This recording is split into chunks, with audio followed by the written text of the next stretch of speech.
नमस्कार, मैं हूँ निवेदिता। मैं पंकज। स्वर्णांजलि में आपका स्वागत है। हमने भाषा, कला, सौंदर्य बोध एवं अन्य सिद्धांतों की चर्चा की। इस अंक से हम साहित्य की किसी एक कृति के माध्यम से इन्हीं बिंदुओं पर चर्चा करेंगे। हम आरंभ करते हैं सूर्यकांत त्रिपाठी निराला जी द्वारा रचित कविता राम की शक्ति पूजा से। यह प्रसंग वाल्मीकि जी द्वारा कृत श्रीमद् रामायण में नहीं है। प्रसंग है श्री राम और रावण के बीच हो रहे युद्ध का। रावण की तपस्या के फलस्वरूप उसे कई दैवीय शक्तियों की सहायता प्राप्त हो रही थी, जिसमें देवी की शक्ति प्रमुख थी। इस कारण श्री राम के बाण निष्फल हो रहे थे। ऐसे में श्री राम तनिक व्याकुल हुए और उन्हें सीता जी की चिंता व्यथित करने लगी। तब जामवंत जी ने उन्हें परामर्श दिया कि वे शक्ति की आराधना करें। श्री राम देवी को 108 कमल के पुष्प चढ़ाने का संकल्प लेते हैं। शक्ति उनकी परीक्षा लेती हैं और एक पुष्प छिपा देती हैं। श्री राम को स्मरण होता है कि उनकी मां उन्हें राजीव नयन कहती थी। राजीव का अर्थ है कमल। तो श्री राम निर्णय लेते हैं कि वे देवी को अपना एक नेत्र अर्पण कर देंगे। और जैसे ही वह यह करने वाले होते हैं, देवी प्रकट होती हैं और श्री राम को विजयी होने का वरदान देती हैं। तो पंकज जी, मेरे मन में आपके लिए एक प्रश्न है। श्रृंखला का आरंभ इसी कविता से क्यों? जी, इसके दो प्रमुख कारण हैं। एक तो श्री राम कथा में, रामायण में, मानस में सनातन धर्म के सार्वभौमिक तत्व छुपे हुए हैं और रामलीला के द्वारा और अनंत हमारे यहाँ जो कथा प्रवचन परंपरा है उनके द्वारा हमारे समाज ने, इस कथा ने सनातन धर्म के सार्वभौमिक तत्व और सनातन धर्म की आत्मा को पूरे देश में पिरो दिया है। हर व्यक्ति तक यह कथा और उसके सार पहुंचा दिया है। तो कोई भी किसी भी श्रृंखला का आरंभ इस कथा से होना और इस कथा के किसी पात्र अथवा किसी प्रसंग से होना बहुत ही शुभ है। और दूसरा कारण यह कि आधुनिक काल में, समसामयिक काल में हम यह देखा करते हैं, बहुत सारे कवि किसी पुराण को, किसी इतिहास की कथा को, रामायण अथवा महाभारत के किसी पात्र अथवा प्रसंग को लेकर कोई कवितात्मक रचना करते हैं और कवि की स्वाधीनता के नाम पर कुछ उच्छृंखलता करते हैं और कहते हैं कि यह तो बहुत ही सही बात है और ऐसा करना ही चाहिए। परंतु हम निराला जी को अगर देखें तो निराला जी ने यहाँ पर एक कल्पना ही की है। यह प्रसंग, जैसा आपने बताया, यह प्रसंग काल्पनिक है, रामायण में नहीं है। राम ने शक्ति की पूजा नहीं की है, इस प्रकार से वहां पर उसका वर्णन नहीं है। परंतु एक पूर्णतः कल्पित घटना को भी उन्होंने रामायण की गरिमा से, रामायण की आत्मा के निकट ही रखा। उसमें किसी पात्र की गरिमा को धूमिल नहीं होने दिया है, उसमें उस कथा के सार को कहीं खोया नहीं। तो इन दो कारणों से इस कविता से, इस महान कविता से हमें आरंभ करना बहुत ही शुभ है किसी भी श्रृंखला को, और स्वर्णांजलि की श्रृंखला को आरंभ करना तो अति शुभ है। और हम आगे चर्चा भी करेंगे, यह प्रासंगिक भी है। पंकज जी, लंका पर चढ़ाई और इस युद्ध में श्री राम की जो संकल्प शक्ति है, उसके पीछे दो प्रकार के प्रेम है। एक तो सीता जी के प्रति उनका एक निष्ठ प्रेम, और दूसरा हनुमान जी का एक भक्त के रूप में उनका जो संपूर्ण समर्पण भरा प्रेम है, आराध्य के लिए। जी। और इन दोनों का ही वर्णन निराला जी ने बहुत ही सुंदरता से किया है। तो दर्शकों को मैं कुछ पद पढ़कर सुनाना चाहूंगी। ऐसे क्षण अंधकार घन में जैसे विद्युत, जागी पृथ्वी तनया कुमारिका छवि अच्युत। देखते हुए निष्पलक याद आया उपवन, विदेह का प्रथम स्नेह का लतांतराल मिलन। नयनों का नयनों से गोपन प्रिय संभाषण, पलकों का नव पलकों पर प्रथमोत्थान पतन। कांपते हुए किसलय झरते पराग समुदय, गाते खग नव जीवन परिचय तरु मलय वलय। ज्योतिः प्रपात स्वर्गीय ज्ञात छवि प्रथम स्वीय, जानकी नयन कमनीय प्रथम कंपन तुरीय।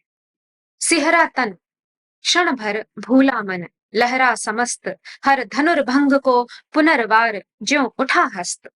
फूटी स्मृति सीता ध्यान लीन राम के अधर, फिर विश्व विजय भावना हृदय में आई भर। तो यहाँ पर प्रसंग है कि श्री राम को अपनी सुंदर छवि का आभास प्रथम बार तब होता है जब सीता जी उन्हें अपलक नेत्रों से जी। देखती जी। और जब उन्होंने सीता जी के लिए धनुष तोड़ा था, और जब यह स्मृति उनके हृदय में आती है, तब पुनः एक सकारात्मक सोच उनके मन में आती है और विश्व विजय करने का वो संकल्प लेते हैं। हम यहाँ देखते हैं कि सीता जी के प्रति उनका कितना प्रगाढ़ स्नेह है एक पति के रूप में। परंतु जो आधुनिक टिप्पणियां होती हैं राम जी की कथा पर या श्री राम पर, उनके ऊपर अनेक दोषारोपण होते हैं, आक्षेप लगाए जाते हैं एक पति के रूप में, जबकि लोग भूल जाते हैं कि उन्होंने एक पत्नी का व्रत लिया था और उसे एक जीवन पर्यंत उन्होंने निभाया। इन पंक्तियों में बहुत अच्छे से सामने आता है। जी। तो जो राम कथा है, रामायण है, उसमें भी हमें उनके प्रेम का पूरा परिचय प्राप्त होता है। और कदाचित ये वही लोग हैं जो ऐसा आक्षेप करते हैं जिन्होंने ना रामायण को पढ़ा है ना मानस को पढ़ा है, जिसमें वे प्रभु श्री राम के प्रेम को, सीता जी के लिए प्रेम को नहीं देख पाते हैं। और निराला जी ने उसको इस काल्पनिक प्रसंग में भी उस गरिमा को तो बनाए रखा है, परंतु उस प्रेम को भी इतना दर्शाया है। जी। यह बहुत ही कठिन कार्य है। जी। यह एक रस्सी पर चलने जैसा कार्य है, क्योंकि एक तरफ आप पर ये आक्षेप लग सकता है कि आप उनके बीच में संबंधों को नहीं बता रहे हैं, उन्हें प्रभु के रूप में दिखाने के कारण, और दूसरी ओर यह आरोप आपके ऊपर लग सकता है कि आप उनको मलिन कर रहे हैं, पर उन्होंने बिना मलिन किए हुए उनके प्रेम को, परस्पर प्रेम को बहुत अच्छे से बताया है। और वो एक दूसरे को देखते हैं, एक दूसरे को निहारते हैं, और उसमें ही जो प्रेम है उसको भी उन्होंने बहुत अच्छे से दर्शाया है। और इससे हमें प्रभु श्री राम के उसी चरित्र का पता चलता है जो ग्रंथ में है, जो हमारे शास्त्र में है, जो इतिहास में प्राप्त होता है। जी। अब हम हनुमान जी का जो समर्पण है, एक भक्त के रूप में समर्पण है, उस पर आते हैं। बहुत ही सुंदर पंक्तियां हैं। तो श्री राम का जो शंकाकुल व्याकुल मन है, उसे जब हनुमान जी उसे भांपते हैं, देखते हैं, तो उनका मन अत्यंत व्यथित हो जाता है और वो एक विकराल रूप, जो उनका रौद्र रूप है, वो धारण कर लेते हैं। वही यह पंक्तियां दर्शा रही हैं। युग चरणों पर आ पड़े अस्तु वे अश्रु युगल, देखा कपि ने चमके नभ में ज्यों तारा दल। ये नहीं चरण राम के बने श्यामा के शुभ, सोहते मध्य में हीरक युग या दो कौस्तुभ। टूटा वह तार ध्यान का, स्थिर मन हुआ विकल, संदिग्ध भाव की उठी दृष्टि, देखा अविकल। बैठे वहीं कमल लोचन पर सजल नयन, व्याकुल व्याकुल कुछ चिर प्रफुल्ल मुख निश्चेतन। ये अश्रु राम के आते ही मन में विचार, उद्वेल हो उठा शक्ति खेल सागर अपार। हो श्वसित पवन उनचास, पिता पक्ष से तुमुल, एकत्र वक्ष पर बहा बाष्प को उड़ा अतल। और आगे, शत वायु वेग बल डूबा अतल देश में भाव, जल राशि विपुल मथ मिला अनिल में महाराव। वज्रांग तेज घन बना पवन को महाकाश, पहुंचा एकादश रुद्र क्षुब्ध कर अट्टहास। हनुमान जी के चरित्र पर जितनी सुंदर पंक्तियां यहाँ बताई गई, उससे उनका जो मूल चरित्र है वह सामने आता है। तो श्री हनुमान के लिए उनके स्वयं के सुख और दुख कोई रूप नहीं रखते। उनके लिए उनके जो आराध्य है श्री राम है, उन्हीं के सुख और दुख बहुत महत्वपूर्ण है।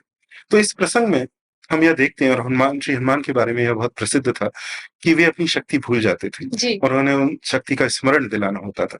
तो इसमें जब श्री राम क्षोभ में होते हैं और विरह की पीड़ा में हैं और निराश हो गए हैं और उनके अश्रु गिरते हैं, जिससे जो श्री हनुमान एक परम भक्त होने के नाते सह नहीं पाते, तो उनका कद भी उस समय छोटा हो जाता है। और क्रोध में, जब उन्हें क्रोध आता है श्री राम के शत्रुओं पर, उनके मन में उन्हें नष्ट कर देने की इच्छा प्रकट होती है, तो उनका शरीर भी बहुत बड़ा हो जाता है। वो पृथ्वी और आकाश एक कर देते हैं। तो यहाँ उनके कथा में तो उनके स्वरूप पर तो बहुत प्रकाश पड़ता ही है। हमारे शास्त्रों के अनुसार हनुमान पवन पुत्र हैं, श्री हनुमान पवन पुत्र हैं, और राम को ब्रह्म स्वरूप बताया गया है। नाम रामायण का आरंभ ही होता है शुद्ध ब्रह्म परात्पर राम, तो उन्हें ब्रह्म स्वरूप माना गया है। और ब्रह्म को पाने का जो पथ है, वह पथ है साधना करना, ध्यान करना, और हनुमान को वह पथ माना गया है, चूंकि वह श्वास के देवता है। तो जिस प्रकार से हम ब्रह्म को, मोक्ष को पाने का प्रयास साधना करके, श्वास को साध के और उस पर ध्यान केंद्रित करके करते हैं, उसी प्रकार श्री राम को पाने का पथ हनुमान के द्वारा होकर जाता है। इस कारण से कि चूंकि हनुमान श्वास के देवता है, तो यहाँ पर हम उनका जो छोटा और बड़ा होना है श्री राम के अनुसार, श्री राम के मनोदशा के अनुसार, उसमें भी हम इसको प्रतिबिंबित पाते हैं। जी, आपने यह बात पहले भी उठाई थी, तो हम उस पर थोड़ी और चर्चा करेंगे। जो परंपरागत कलाकार होते हैं, उन पर यह आरोप लगता है कि वो नई कहानियां नहीं कह पाते हैं, कुछ नया नहीं कह पाते हैं। इतिहास को, पुराण को वो दोहराते रहते हैं। जो हिंदू सिद्धांत है और जो एक हिंदू दृष्टि है, जो हमारा दर्शन है, उसकी दृष्टि से कला में प्राचीनता और नवीनता का क्या महत्व है, और इस दृष्टि से हम रचनात्मकता को किस प्रकार परिभाषित करेंगे? जी, इसमें आनंद कुमार स्वामी का एक सिद्धांत जो उन्होंने प्रतिपादित किया है, अथवा शास्त्रीय सिद्धांतों को ही उन्होंने जो पुनः प्रतिपादित किया है, उसकी हम चर्चा करें और वहां से आरंभ करें तो बहुत अच्छा होगा, क्योंकि यह बहुत महत्वपूर्ण प्रश्न है जो इस कविता को, इस कृति को भी एक सही दृष्टि में देखता है और हमारे पूरे साहित्य को एक हिंदू कवि और कलाकार कैसा हो, इसकी भी बात करता है। कुमार स्वामी कहते हैं कि एक हिंदू कलाकार के लिए उसे कुछ नित्य नूतन अथवा नया नहीं ढूंढना है, क्योंकि एक हिंदू कलाकार सदैव सत्य की खोज में है, और सत्य ना तो पुराना है, सत्य ना तो नया है, सत्य नित्य है, जो सदैव है, जो कभी मिटता नहीं है, जो सदैव से था, अभी है और सदैव रहेगा। तो ऐसा तत्व जो कभी मिटता ही नहीं है, उसमें नूतनता क्या, उसमें प्राचीनता क्या? इस कारण से यहां से इस बिंदु का उदय होता है कि एक हिंदू कवि, एक हिंदू कलाकार कभी नूतनता के पीछे नहीं भागता। इसका अर्थ यह नहीं है कि वह एक ही कथा बार बार एक ही रूप में, एक ही ढंग से बताता रहता है। इसके अर्थ यह नहीं है कि वह नया कुछ कर ही नहीं सकता। वह सार्वभौमिक सिद्धांतों को, सनातन धर्म के सार्वभौमिक सिद्धांतों को, जो चिर कथाएं हैं, राम की कथा चिर कथा है। चिर कथा इस कारण से है क्योंकि हम सभी अपने जीवन के किसी न किसी पहलू को उस कथा में प्रतिबिंबित पाते हैं। उसका आज भी हमारे जीवन में बहुत ही महत्वपूर्ण स्थान है। इस कारण से इन चिर कथाओं को बारंबार स्थान और समय के अनुसार, उस समय के मुहावरे, उस समय की कहावतें, उस समय की भाषा, उस समय के युवाओं के मन की मनोदशा को देखते हुए उन्हीं सिद्धांतों और उन कथाओं से संबंधित जो बिंदु है, हमारे एक हिंदू कलाकार का लक्ष्य है उन्हीं सिद्धांतों को बार बार, हर समय और हर स्थान के अनुसार नई नई कथाओं में पिरोते रहना, नए नए ढंग से पिरोते रहना। तो हिंदू कलाकार ने सदैव यही किया है। अगर आप कालिदास को देखें, महान से महान कवि कालिदास का अभिज्ञान शाकुंतलम महाभारत से, इतिहास से उठाया हुआ एक प्रसंग है।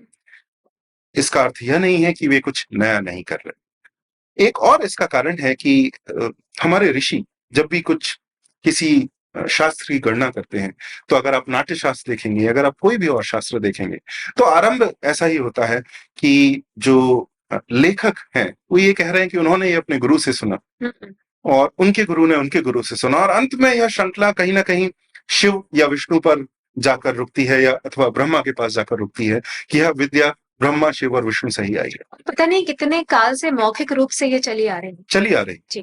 तो जहां पर नई रचना भी हो रही है, वाल्मीकि कृत रामायण नई रचना है, परंतु उसमें भी धीरे धीरे धीरे धीरे वाल्मीकि ने तो उसको बनाया ही है, रचना की ही है, परंतु जो जिसे हम अंग्रेजी में क्रेडिट बोलते हैं, और उसका जो मूल बीज है उसे शिव, ब्रह्मा अथवा विष्णु में ही कहीं पाया जाता है। उनका कॉपीराइट है। जी, उनका कॉपीराइट उस पर होता है। तो नवीनता होने के बाद भी नवीनता का दावा नहीं किया जाता। उसका कारण है कि एक हिंदू कलाकार वही सनातन सत्य हर कला में, हर स्थान में ढूंढ रहा है। तो यह कारण है एक हिंदू कलाकार के इस प्रकार से उन्हीं कथाओं और उन सिद्धांतों को बार बार नई कथाओं में पिरोते रहना। एक विषयांतर यहाँ लें तो बहुत अच्छा होगा। अभी तो हमने देखा कि एक हिंदू कलाकार इन सिद्धांतों का अगर पालन करे तो किस प्रकार के साहित्य की रचना होती है, परंतु हम यहाँ यह भी देख लें कि ऐसी सभ्यता, ऐसी संस्कृति जो इन सिद्धांतों को ना मानती हो, जो नूतनता और नवीनता को ही एक कलाकार की सर्वश्रेष्ठ सर्वश्रेष्ठ आयाम मानती हो, उस सभ्यता और संस्कृति में कैसे साहित्य की रचना होती है और अंततः उसमें क्या होता है। एक हिंदू परंपरागत समाज में युग आते रहते हैं, युग बदलते रहते हैं। रामायण को 3000 से अधिक वर्ष तो हो ही चुके हैं, महाभारत को लगभग 5000 वर्ष हो चुके हैं, पर हमने देखा कि पिछले 5000 वर्षों में आधुनिक काल के आने के पहले, आधुनिक काल में, समसामयिक काल में, जब विदेशी शैली और विचारों का आक्रमण हमारे समाज और कला पर हुआ, उसके पहले हजारों साल तक, सहस्रों वर्ष तक हमारे जो कवि हैं, हमारे जो कलाकार हैं, वो नवीनता को बनाए रखते हैं। इस प्रकार की नवीनता को, उस नवीनता को नहीं जो पश्चिम में जानी जाती है, परंतु वे उसको रोचक रखते हैं, सार्वभौमिक सिद्धांत पर बने रहते हैं, कला की जो महत्ता है उसमें बनाए रहते हैं। परंतु पश्चिम में क्या हुआ है, अगर हम पश्चिम के कुछ उदाहरण लें, अगर हम साहित्य में देखें तो उपन्यास का जो सर्वोच्च काल है, उपन्यास का सर्वोच्च काल 18वीं 17वीं शताब्दी का अंत और 19वीं 20वीं शताब्दी के आरंभ तक माना जाता है। तो अगर ब्रिटेन में देखें तो Jane Austen, Charles Dickens, Charlotte Brontë जैसे महान कलाकार, उपन्यासकार, जिन्होंने उस समय के ब्रिटेन के समाज को बहुत गहराई से और बहुत सच्चाई से प्रतिबिंबित किया। जी। नगर कैसा होता है, एक महानगर कैसा होता है, लंदन कैसा है, इसे चार्ल्स डिकेंस के उपन्यास में बहुत सुंदरता से हम देख सकते हैं। उसके बीभत्स स्वरूप को भी हम उसमें देखते हैं। उन्होंने सजीव चित्रण, बहुत सजीव चित्रण किया है। जो कुछ नगर की में बुरा होता है उसको भी बहुत अच्छे से चित्रित किया है। आज भी कहा जाता है कि लंदन रिमेन्स अ डिकेंस सिटी, कि डिकेंस के बाद और कोई भी लंदन को इतने अच्छे से चित्रित नहीं कर पाया है। ऑस्टिन उसी ओर गांव के समाज को बहुत अच्छे से बताती है, जो जहां पर जो वहां का उच्च वर्ग है वो कैसा कंट्री साइड कहते हैं, कंट्री साइड कहते हैं, वहां का उच्च वर्ग कैसा जीवन व्यतीत करता है, जिनके पास धन तो पर्याप्त है पर करने के लिए और कुछ नहीं है। तो उस जीवन का भी बहुत सजीव चित्रण उन्होंने किया है। इसी प्रकार से अगर आप तोल्स्ताय, रूसी साहित्य में आते हैं, तो तोल्स्ताय और दोस्तोयेव्स्की जैसे, जिन्हें कदाचित आज तक के सबसे अच्छे उपन्यासकारों में से एक माना गया है, तोल्स्ताय और दोस्तोयेव्स्की दोनों ही, जिन्होंने, दोस्तोयेव्स्की ने अपराध और दंड और तोल्स्ताय ने युद्ध और शांति जैसे महान रचनाओं को हमें दिया। और रूसी देश जब बन रहा था, रूस देश की तरह जब स्वरूप ले रहा था, एक राष्ट्रीय क्रांति जब रूसियों के मन में जन्म ले रही थी, उस पूरे काल को युद्ध और शांति में और बहुत अच्छे से चित्रित किया गया है। एक मनुष्य की मनोवैज्ञानिक दशा क्या हो सकती है, परंतु एक अमुक समाज में, वह अपराध और दंड में दोस्तोयेव्स्की के कथा में हमें मिलता है। और अगर हम फ्रांस की तरफ और जाएं तो हमें मौपासा और फ्लॉबेर जैसे बहुत महान कलाकार उस समय दिखते हैं, जो बहुत लघु कथा में और उपन्यासों में फ्रांस का जीवन, फ्रांस के जीवन को बहुत सुंदर ढंग से प्रतिबिंबित करते हैं। जिस प्रकार से आज भी हमारी जो फ्रांस की अवधारणा है, मौपासा की बहुत सुंदर कथा है, लघु कथा है, जिसमें कि जर्मनी से उनका युद्ध हो रहा है, जैसे उनकी बार बार जर्मनी से टनती रहती है, और एक पूरी गाड़ी जा रही है जिसमें कुछ 15 से 20 लोग हैं, और वे छोड़कर अपने नगर को जर्मनों से भाग रहे हैं, और अचानक एक जर्मन चौकी उन्हें रोक लेती है, और वहां पर जर्मन सिपाही होते हैं जो कहते हैं कि यहाँ पर आप हमारे पास एक स्त्री को छोड़ के आप बाकी सब जा सकते हैं।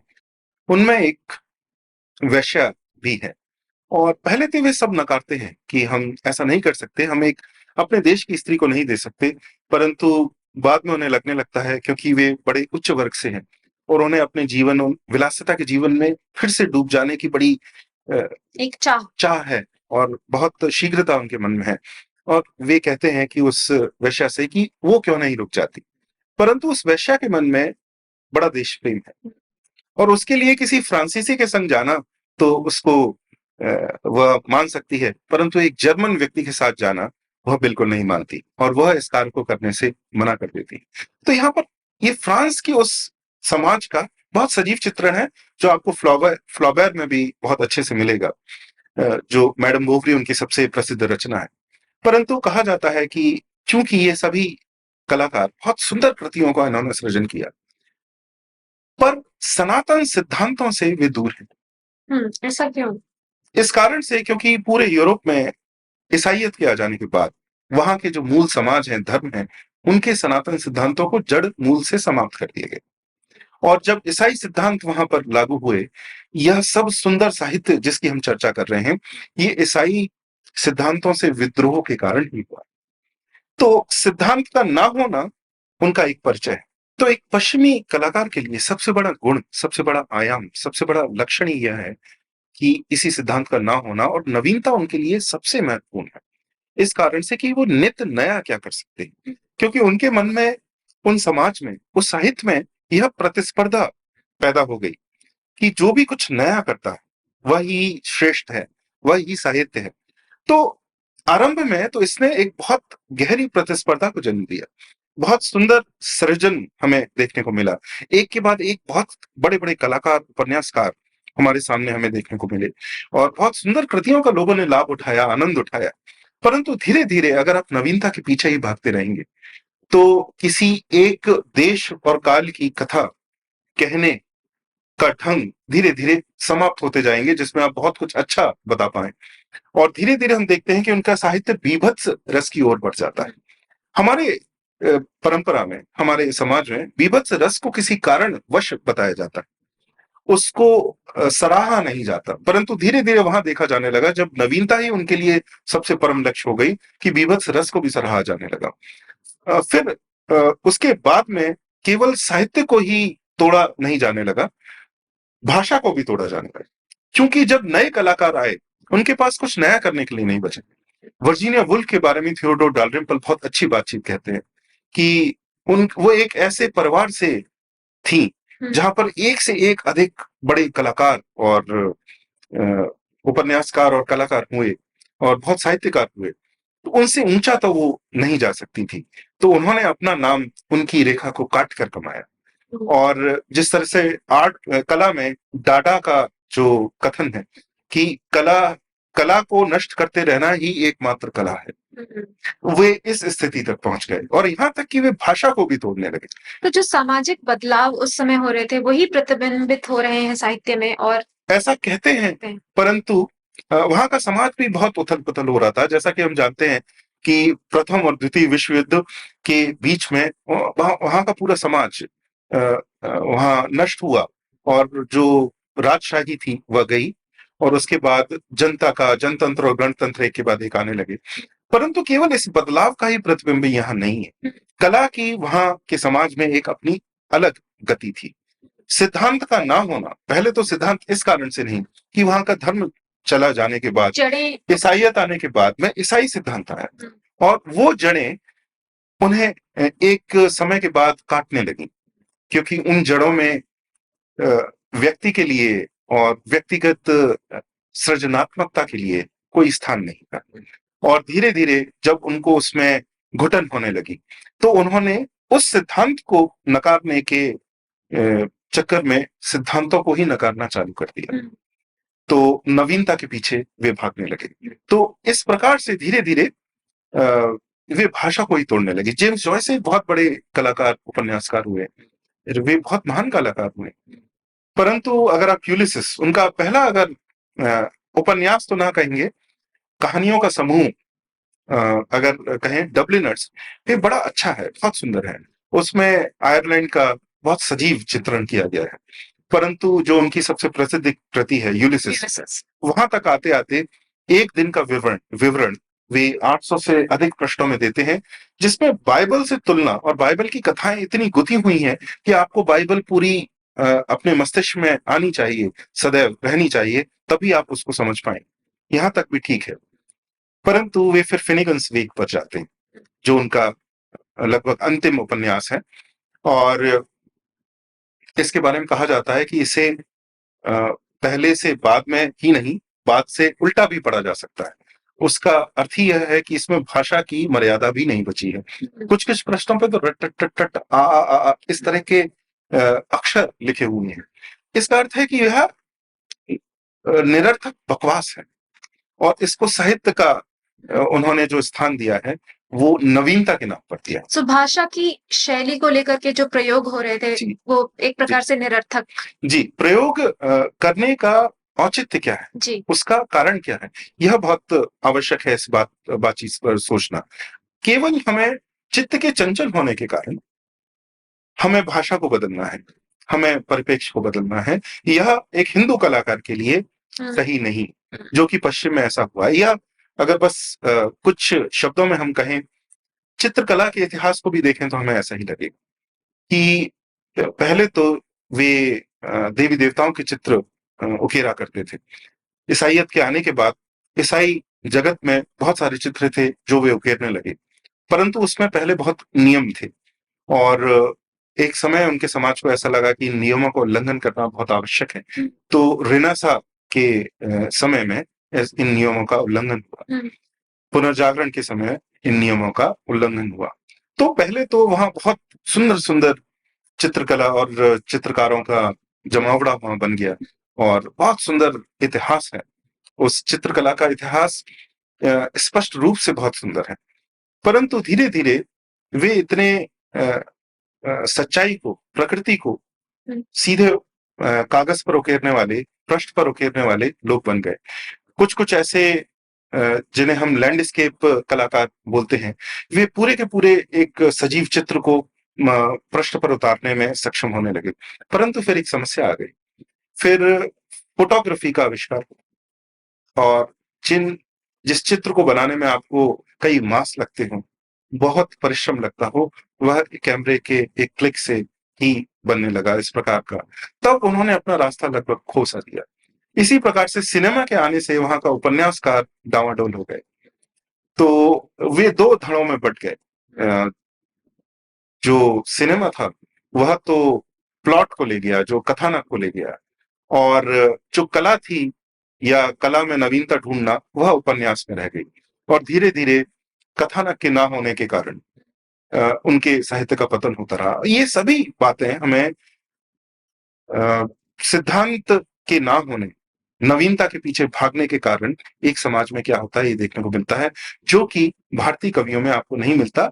इस युग तक भी, यह आधुनिक युग ही है, ये छायावादी कवि हैं निराला जी, परंतु उनमें जबकि वे समाज का चित्रण कर रहे हैं, राम की शक्ति पूजा के अथवा जो दूसरी उनकी रचना है उसमें समाज का बड़ा सजीव चित्रण है। उनका जीवन बहुत दुखों से भरा हुआ था, तो उन्होंने उस समाज का भी सजीव चित्रण किया है। परंतु जब उन्होंने ग्रंथों की बात की है, उन्होंने इतिहास की बात की है, उन्होंने हमारे देवी देवताओं की बात की है, उन पात्रों की बात की है, पुराणों की बात की है, उस समय बिल्कुल भी उन्होंने उसकी गरिमा को, सनातन धर्म की आत्मा का की अवहेलना नहीं की है।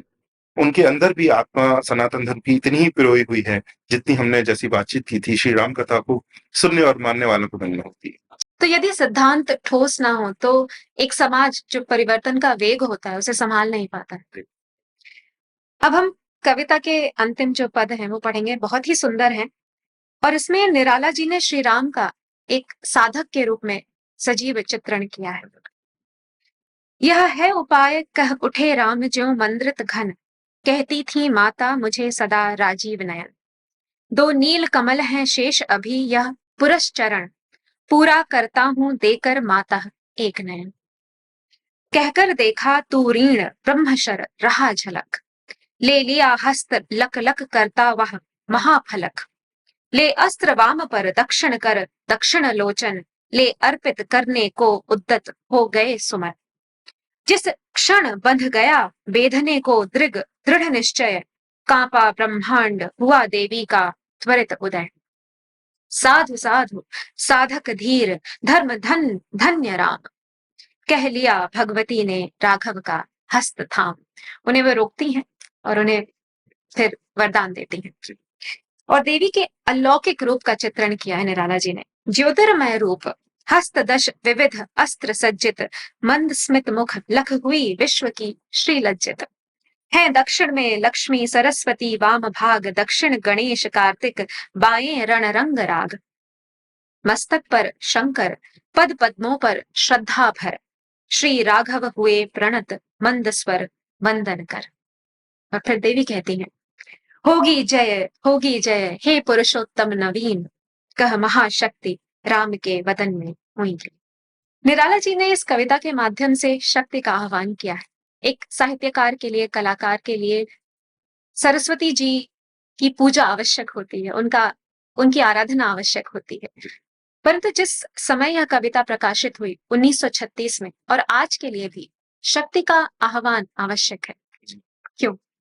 जी, यहाँ पर एक बातचीत ऐसी भी कोई प्रश्न उठा सकता है कि कवि होने के नाते उन्हें सरस्वती की आराधना करनी चाहिए, वे शक्ति की आराधना में क्यों पड़े हुए? तो यह जो प्रसंग है पूरा, जो उन्होंने कल्पित किया है, कल्पना जिसकी की है रामायण को लेकर, श्री राम को लेकर, उसका एक बहुत स्पष्ट उद्देश्य है। ये जिस समय में वे ये कथा लिख रहे हैं, हम स्वाधीन नहीं है, हम पराधीन काल में हमारा देश जी रहा है, और वे कह रहे हैं कि हमें केवल सरस्वती और सृजन की ही आवश्यकता नहीं है, अपितु शत्रुओं के नाश की भी आवश्यकता है, और उसके लिए शक्ति की आराधना बहुत महत्वपूर्ण है। तो यहाँ पर हम देखते हैं कि निराला जी को, क्योंकि वे कवि हैं, वे हमारे इतिहास, हमारे पुराण की कथाओं का वर्णन कर रहे हैं, हमारे समाज का सजीव चित्रण कर रहे हैं, कुछ लगातार सृजन करते चल रहे हैं। तो उन्हें, और सृजन भी वे कैसे कर रहे हैं? वे सनातन धर्म के मूल सिद्धांतों को मानते हुए, उन पर अड़ग रहते हुए ही कर रहे हैं अधिकतर, और इस कारण से उन्हें बहुत अच्छा स्वयंबोध है, हम कह सकते हैं। ये सभ्यता है, संस्कृति किन सिद्धांतों पर चलती है, इसका बहुत अच्छा चित्रण उनके कला में हम देखते हैं। परंतु साथ ही वह यह भी समझते हैं कि सृजन कितना भी कर लिया जाए, अगर हम शत्रु से अच्छे से नहीं लड़ते तो इस पूरे सृजन का भी कोई अर्थ नहीं, क्योंकि एक ऐसा शत्रु आके आपके पूरे सृजन का नाश कर सकता है, जिसे इसका मूल्य ही नहीं पता हो, अथवा जो इसका घोषित शत्रु हो। इस कारण से वह शक्ति की आराधना को करने को कहते हैं। जो कलाकार और जो आलोचक निराला जी के हैं, वे इस बात को अच्छे ढंग से बहुत प्रस्तुत भी करते हैं। निराला जी का कहना ही यह था कि हिंदुओं में शक्ति की आराधना कम हो चली है, और इस कारण से अपने आप को, स्वयं को बचाने में और सनातन धर्म भारत की सीमाओं को बचाने में वो बहुत अच्छे से सक्षम इस काल में नहीं है, और उसे शक्ति की आराधना और अधिक करनी चाहिए। उसे शत्रु बोध भी बहुत अच्छे से होना चाहिए।